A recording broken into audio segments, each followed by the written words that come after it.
standing in the rain outside a pawn shop at 2047 in the afternoon on a Tuesday, 34-year-old Sarah Mitchell realized she had finally run out of options.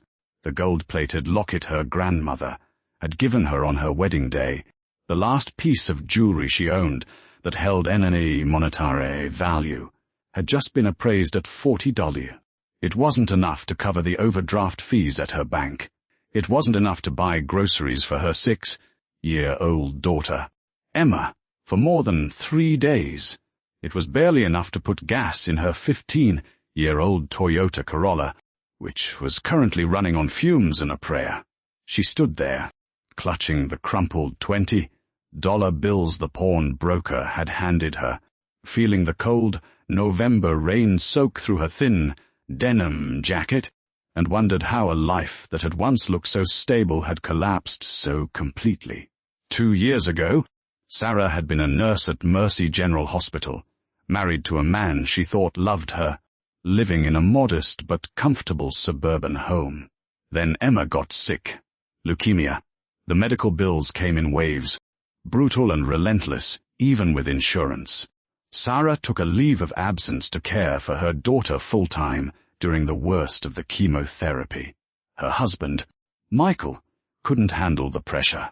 He filed for divorce 6 months into Emma's treatment, citing irreconcilable differences. The judge awarded him minimal child support since Sarah had no income. Michael's family, the Richardsons, were old money from Connecticut, the kind of people who summered in the Hamptons, and had lawyers on permanent retainer. They made sure Sarah got absolutely nothing in the settlement except debt. Emma was in remission now, thank God, but Sarah was drowning. She had 127,000 in medical debt, no health insurance, and she was 3 months behind on rent for the cramped 1-bedroom apartment they shared. Her nursing license had lapsed because she couldn't afford the continuing education credits required for renewal. She survived on food stamps, occasional shifts at a 24-hour diner, and the charity of her church. When the certified letter arrived from the law offices of Callaway and Finch informing her that her great-aunt Evelyn Whitmore had passed away and named her in the will, Sarah felt a flicker of hope for the first time in months. She remembered Aunt Evelyn vaguely, an eccentric old woman who lived somewhere in upstate New York and sent birthday cards with $5 bills tucked inside. When Sarah was a child, maybe, just maybe, Evelyn had left her something that could help. The reading of the will took place in a sterile conference room that smelled of lemon furniture polish and expensive coffee. Sarah sat alone on one side of the long mahogany table, wearing her only pair of dress pants and a blouse she had ironed 3 times to hide the worn fabric. On the other side of the table sat Michael's mother, Judith Richardson, draped in a black Channel suit and reeking of Dyer perfume, flanked by Michael and his new fiancée, a blonde attorney named Vanessa. Apparently, Aunt Evelyn had been Judith's aunt by marriage, and the Richardsons were convinced they were entitled to the estate.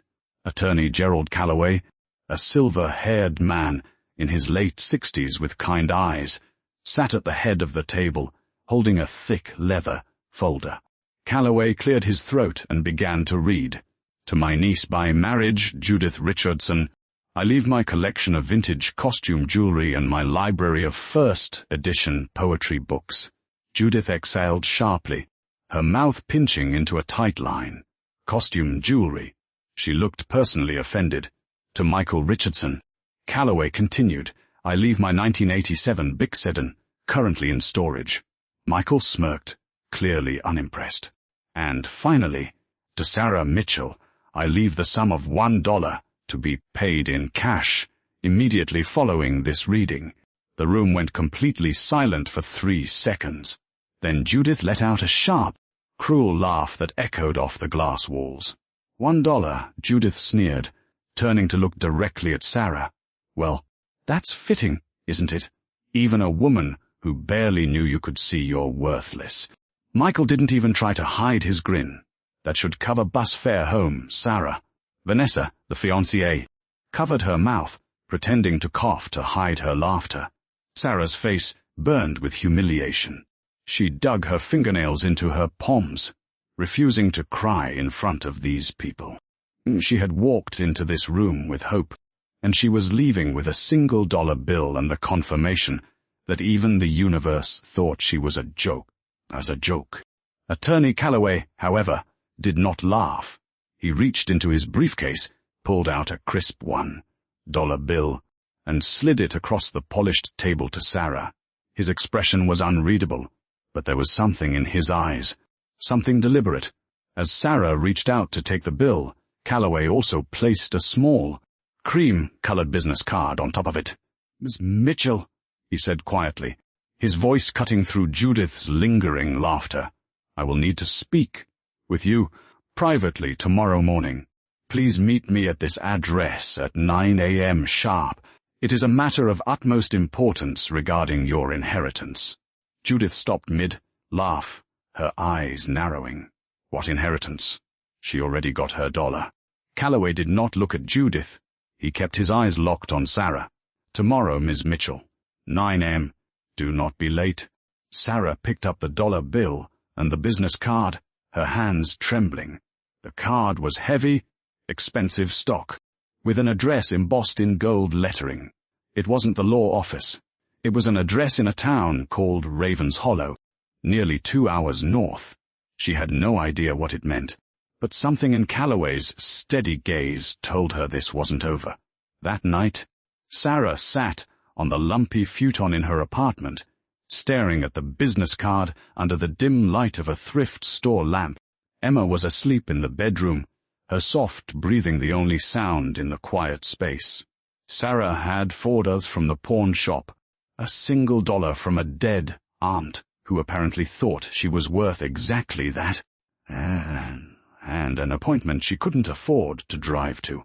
But she thought about the way Calloway had looked at her, the way he had ignored Judith's venom entirely, the deliberate way he had handed her that card. She didn't understand what was happening, but she had survived 2 years of hell. She could survive one more mystery. The next morning, Sarah dropped Emma off at her neighbor, Mrs. Chen's apartment, promising to be back by noon. She filled the Corolla's tank with the last of her cash and headed north. The highway gave way to winding two-lane roads that cut through dense forests of bare November trees. The town of Ravens Hollow wasn't on her phone's GPS. She had to use a gas station map, the paper creased and torn, to find the turnoff. The address led her down a narrow private road, the asphalt cracked and overgrown with weeds. She drove for 10 minutes, her anxiety rising, convinced she had made a terrible mistake.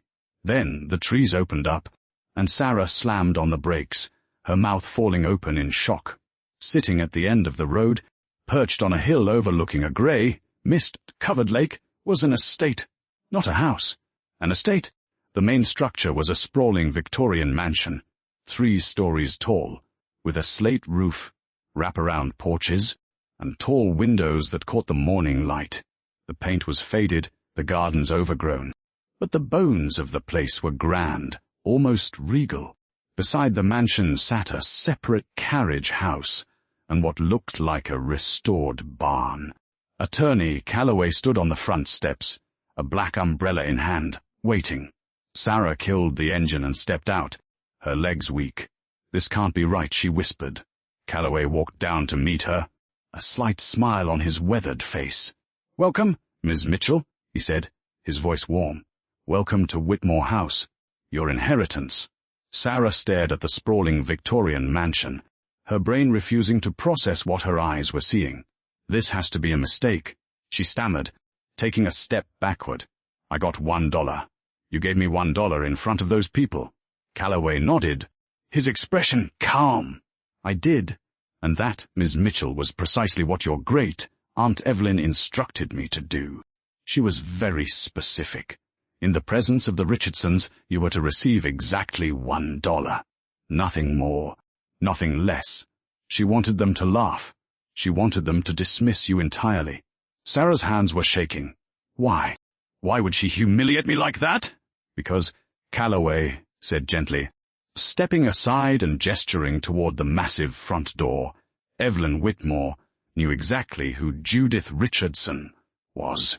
She knew that if the Richardsons suspected you had inherited anything of value, they would bury you in litigation before you ever saw a dime. Your ex-husband's family has a legal team that has destroyed people for sport. Evelyn wanted them to walk away convinced you were worth nothing. She wanted them gone. And it worked. Calloway produced a heavy iron key from his coat pocket and unlocked the front door. The hinges groaned as he pushed it open, releasing a rush of air that smelled of aged wood, dust, and faintly of lavender sachets. He stepped inside, and after a moment of frozen hesitation, Sarah followed. The interior took her breath away. The foyer was enormous, with a grand staircase sweeping upward to the second floor.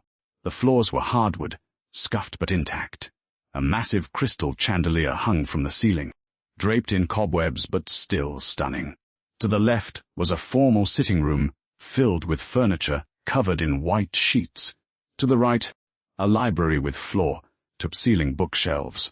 Evelyn lived here alone for 43 years, Calloway explained, his voice echoing in the cavernous space. She was a widow. No children. She made her fortune in textile manufacturing in the 1970s and 80s, then retired counts. She was, by all accounts, a very private woman. She watched you from a distance, Sarah. She knew about Emma's illness. She knew about the divorce. She knew the Richardsons had destroyed you financially, and she wanted to give you a chance to rebuild. Sarah turned to him, tears streaming down her face. So this house, this estate, it's mine. Calloway hesitated, and in that pause, Sarah felt her stomach drop. What's the catch? There is a condition, Calloway admitted. Under the terms of the trust, you must live in this house, full-time for a minimum of 1 year. You cannot sell it, lease it, or transfer ownership during that time. If you abandon the property, it reverts to the State Historical Society. Additionally, the estate comes with significant financial obligations. There is a property tax bill of $18,000 due in 90 days. The utilities have been shut off for 4 years. The roof needs urgent repairs, estimated at $30,000. There is no heat, no running water, and the septic system is failing. Sarah felt the hope draining out of her, as quickly as it had appeared. She walked over to one of the sheet-covered chairs and sat down heavily, dust puffing up around her. So she gave me a mansion I can't afford to live in. I don't have a 18,000. I don't have a 1,800. I just pawned my grandmother's locket for 40. How am I supposed to fix a roof? Calloway walked over and sat in the chair across from her, setting his briefcase on the floor. Evelyn anticipated that, he said. She left you more than just the house.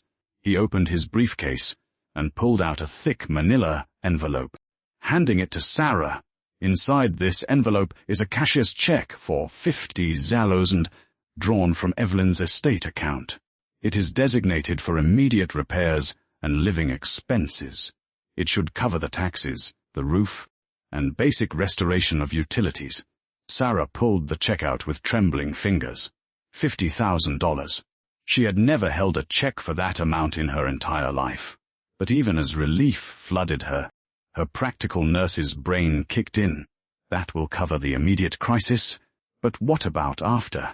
How do I keep this place running? I don't have a job. I have a 6-year-old daughter. Calloway leaned back, a small smile crossing his face. Evelyn thought of that too. Follow me. He led Sarah through the main floor, past the library, through a butler's pantry, and into the back of the house. He opened a door she assumed led to a basement, but instead, stone steps descended into darkness. Calloway flicked a switch, and a series of old incandescent bulbs flickered to life, illuminating a wide stone staircase. At the bottom was a heavy wooden door with iron braces. Calloway unlocked it with a second key. When the door swung open, Sarah gasped. The room beyond was a climate-controlled wine cellar, but it didn't hold wine. It held art. Paintings lined the stone walls, each one carefully wrapped in protective cloth and mounted on custom racks. In the center of the room were wooden crates, dozens of them, stacked neatly and labeled with dates ranging from 1965 to 2003. Calloway walked to the nearest painting and carefully pulled back the protective cloth. Beneath it was a stunning oil painting of a coastal landscape, the brushstrokes bold and unmistakable. Sarah didn't know much about art, but even she recognized the signature in the corner. "This is a Rothwell," Sarah whispered, her voice barely audible. "James Rothwell. I saw his work at a hospital charity auction once.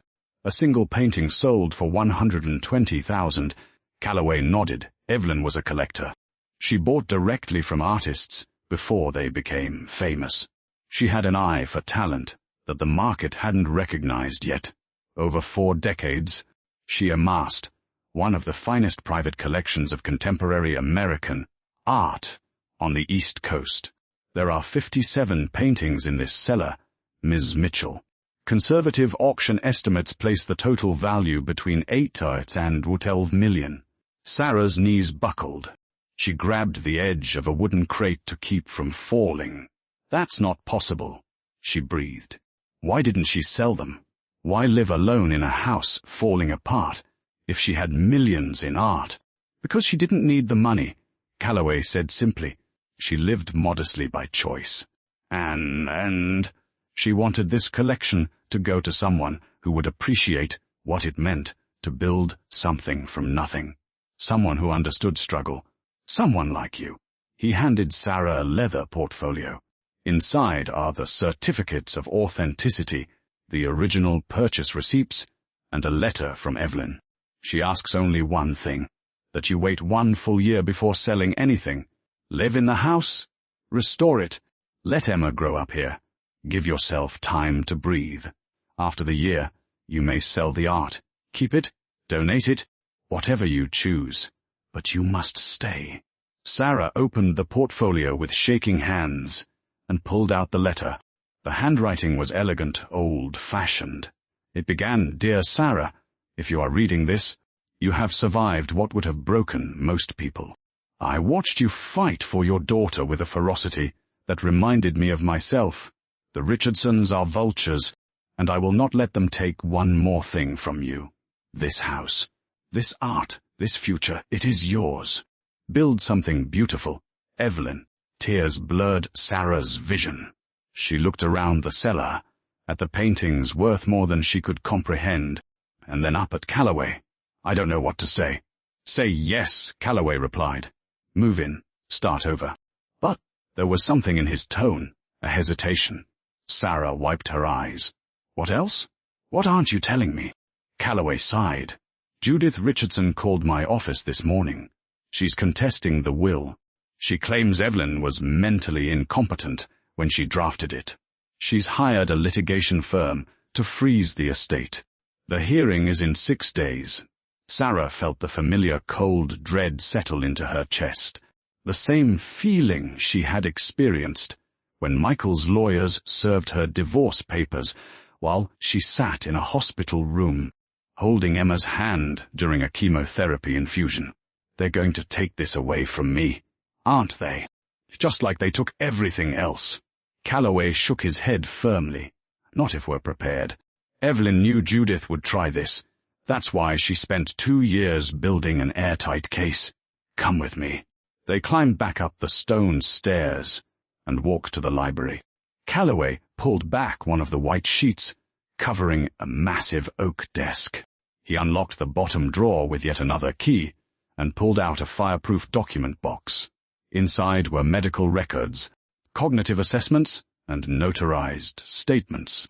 Evelyn underwent a full neurological and psychological evaluation every 6 months for the last 3 years of her life, Calloway explained, spreading the documents across the desk.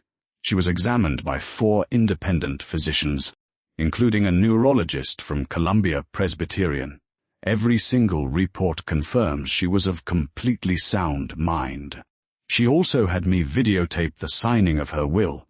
She sat in front of a camera for 90 minutes and explained, in explicit detail, why she was leaving the estate to you and not to the Richardsons. Sarah picked up one of the psychological evaluations. The doctor's notes were clear and clinical. Patient demonstrates full cognitive function, intact memory, logical reasoning, and clear testamentary intent. Why would she go to such lengths? Because she knew exactly who she was dealing with. Calloway said quietly. Judith Richardson tried this same maneuver when Evelyn's husband died in 1989. She claimed he had promised her a portion of his business assets. She dragged Evelyn through 18 months of litigation. Evelyn won, but it cost her a fortune in legal fees. She swore she would never let Judith win again. The hearing took place in the county probate court on a grey Friday morning. Sarah sat beside Calloway at the petitioner's table, wearing a borrowed black suit from a church clothing drive. Across the aisle, Judith Richardson sat flanked by 3 attorneys in expensive tailored suits. Michael was there too, his arms crossed, watching Sarah with cold detachment. The judge, a stern woman, in her early 60s named Judge Winters, reviewed the motion to freeze the estate. Counsel for the respondent, Judge Winters, said, looking over her reading glasses at Judith's lead attorney, a sharp-featured man named Preston Cole, "You are claiming the decedent lacked testamentary capacity. Present your evidence." Preston Cole stood smoothing his silk tie. "Your Honor, Evelyn Whitmore was 81 years old at the time of her death.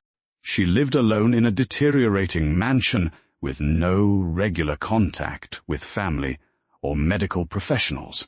She left her entire estate, valued at over $12 million, to a woman she had not seen in person in over 20 years. This is clearly the act of a confused, isolated elderly woman who was manipulated." He turned, pointing directly at Sarah. Ms. Mitchell had motive opportunity and a documented history of financial desperation. We believe she exerted undue influence over a vulnerable woman. Sarah's face burned. She hadn't even known Evelyn was alive until the letter arrived. Calloway rose slowly, his voice calm and measured. "Your Honor, may I present evidence to the contrary?" He handed the clerk a thick binder. "These are comprehensive medical and psychological evaluations conducted by 4 independent physicians over a 3-year period. All confirm Ms. Whitmore's full mental competency. Additionally, I have a notarized video recording of the will signing in which Ms. Whitmore explicitly explains her reasoning. I request the court view the recording." Judge Winters reviewed the medical reports, her expression unreadable. She nodded. Bailiff set up the screen. The lights dimmed. The video began. Evelyn Whitmore appeared on the screen, sitting in a high, backed chair in the very library Sarah had just stood in. She was small, white-haired, but her eyes were sharp and clear. She looked directly into the camera. "My name is Evelyn Margaret Whitmore," she began, her voice strong. "I am 81 years old, of sound mind and body, and I am recording this to ensure there is no ambiguity regarding my final wishes. I am leaving my estate to Sarah Mitchell because she has demonstrated the qualities I value most: resilience, selflessness, and grace under unimaginable pressure." Evelyn leaned forward slightly. "I am not leaving anything of value to Judith Richardson or her family because they are, to put it plainly, parasites. Judith tried to steal from me once before when my husband died. She failed. I know she will try again when I am gone. So let me be clear. Sarah Mitchell never asked me for anything. She does not even know I am doing this. I am choosing her because I have watched her fight for her daughter's life while her husband abandoned her, and his family destroyed her. That is character. That is worth. The Richardsons have neither." The courtroom was dead silent. On the screen, Evelyn signed the will, her hand steady and deliberate. The video ended. Judge Winters removed her glasses, staring at Judith's legal team. "Mr. Cole, do you have any evidence beyond speculation to suggest undue influence?" Preston Cole opened his mouth, then closed it. He looked back at Judith, who was staring at the blank screen, her face pale. "No, Your Honor," he finally said. The judge's gavel came down with a sharp crack. "Motion denied. The will stands as executed. This estate is the legal property of Sarah Mitchell. Case dismissed." Sarah exhaled, tears streaming down her face. Calloway placed a steady hand on her shoulder. Judith stood abruptly, grabbing her purse. As she passed Sarah's table, she leaned down, her voice a venomous hiss. "You think you've won. You'll lose that house within a year. You're nobody." "Sarah." Michael didn't even look at her. He just walked out. But Sarah didn't feel small anymore. She looked Judith directly in the eye. "I survived you once. I can do it again. And this time, I have a home." 6 years later, Whitmore House stood restored, its white paint gleaming, its gardens meticulously maintained. The estate operated as a private foundation supporting childhood cancer research, funded by the careful, strategic sale of Evelyn's art collection. Sarah had sold 12 pieces at auction, generating $4.7 million. The rest she donated to the Whitmore Museum of Contemporary Art, housed in the restored carriage house. She had returned to nursing, working part-time at a rural clinic, but her real work was the foundation. Emma, now 12 and healthy, ran through the halls of the mansion, her laughter echoing off the high ceilings. She had her own art studio in the attic, painting landscapes of the lake. Judith Richardson's legal fees from the failed probate case had bankrupted her attempt to buy a vacation home in the Bahamas. Michael had remarried and divorced again within 3 years. Sarah never spoke to either of them again. She didn't need to. On the mantel in the library, Sarah kept 2 things: the framed $1 bill from the will reading, and Evelyn's letter. Some nights, when the doubts crept in, she would read the letter again, build something beautiful, and she had. Because the greatest inheritance isn't money. It's the belief that you are worth more than the people who tried to destroy you said you were. Sometimes that belief comes from a stranger who saw your worth when your own family could not. And sometimes that single dollar is the first step toward reclaiming everything they said you'd never deserve.